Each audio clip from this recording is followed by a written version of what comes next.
अयो काय म्हणालात? नाव काय माझं? अहो इशिता उगले. हा, इयत्ता 8वी ध्रुव ग्लोबल स्कूल संगमनेर. काय ना, आजकाल मोबाईल मध्ये इतकं डोकं असतं ना, कधी कुणाला धडकेल ते पण कळत नाही. म्हणूनच तर नाट्याचं तिथे नाव आहे मोबाईल की माणूस. नमस्कार मंडळी. नमस्कार नाही, काय म्हणायचं होतं मला? हा, हाय फाय हाय फाय हाय फाय.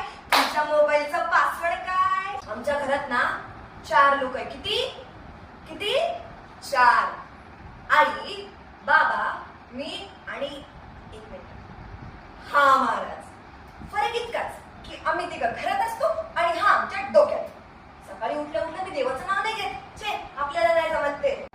काय गुड मॉर्निंगचा स्टेटस 7 वाजून 1 मिनिटांनी टाकल्यावर इज्जत जाते ना. तुमच्या घरी देखील असं होत असेल ना? आमच्या बाबांची तर कमालच आहे. मला म्हणतात, ए जास्त मोबाईल बघायचा नाही. किती वेळा सांगू तुला? आणि स्वतः मोबाईल मधून डोकंच बाहेर काढते नाही. अहो, चहा पितानाही रील्स बघतात आणि रात्री 5 मिनिटं म्हणत 5 मिनिटं जेव्हा होतात त्यांचे, तेव्हा कोंबडा आरवायला सुरुवात होते. आणि आमच्या मातोश्री त्या तर वेगळ्याच. मला म्हणते, बाई ग, जास्त मोबाईल बघितला ना की आपले डोळे खराब होतात. काय म्हणाले काय? व्हॉट्सअप चेक करू, शुभ सकाळची फुले पुढे पाठवायची का? हा करते, हा करते. एक सांगू, ही शुभ सकाळची फुले आणि गुड मॉर्निंगचा मेसेज कधी टाकते माहिती तुम्हाला? सकाळी 5 वाजता. मला प्रचंड भूक लागली, प्रचंड. लोक जेवायला वाट काहीतरी पटापट. काय म्हणली माहिती तुम्हाला? काय म्हणली माहिती? थांब, आधी स्टेटस टाकू दे आधी. माझ्या मुलीसाठी प्रेमाने बनवलेला डबा. मग मी पण म्हटलं, आई आधी माझ्या ताटात भाजी टाक, मग पोळी टाक, मग भात टाक आणि त्या भातावर वरण टाक आणि मग तुझं स्टेटस टाक. आणि रील्स, अहो, एक रील बघायला घेतली की दुसरी, तिसरी, चौथी, 5वी, 50वी. अचानक मोबाईल विचारतो, आर यू स्टिल वॉचिंग? आजकाल प्रत्येक गोष्टीचा एकच उपाय, चॅट जीपीटीला विचारा.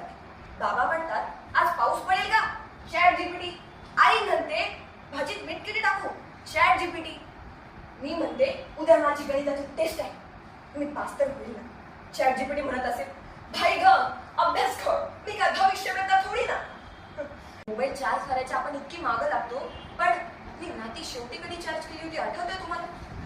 विचार करा. बरं चला, एकदा आई, बाबा, मी आणि आम्ही तिघांनी ठरवलं, आज मोबाईलला हातच नाही लावायचा.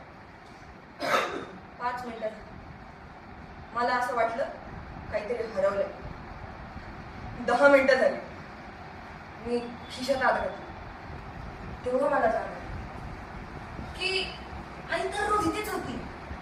बदललं कोण? मी. त्या दिवशी बाबा ऑफिस मधल्या गमती सांगत होते, आजी तिच्या लहानपणीच्या गोष्टी सांगत होती. सगळे हसत होते, बोलत होते, पण त्या हसण्याचा एकही फोटो नव्हता, एकही व्हिडिओ नव्हता, एकही रील नव्हता. तेव्हा मला जाणवलं, मोबाईल तर काही अशी वाईट गोष्ट नाही, पण मोबाईलने माणसांना माणसांशी जोडायला, माणसांपासून तोडायला नाही. आज आपण आपल्या मोबाईलला फेस लॉक लावतो, स्क्रीन गार्ड लावतो, पासवर्ड लावतो, पण आपल्या नात्यांची किती काळजी घेतो? हा मोबाईल चार्जरशिवाय चालत नाही आणि माणूस प्रेमाशिवाय चालत नाही. म्हणून आज घरी गेल्यावर एक काम करा, मोबाईल स्विच ऑफ करा आणि 5 मिनिटं बाजूला ठेवा. 5 मिनिटं आपल्या आई बाबांशी बोला. कदाचित ते 5 मिनिटं तुमच्या जीवनातील सर्वात सुंदर, ऑनलाईन नव्हे तर इन लाईफ मोमेंट ठरतील. लक्षात ठेवा, मोबाईल आपल्या हातात असावा, आपण मोबाईलच्या हातात नसावं.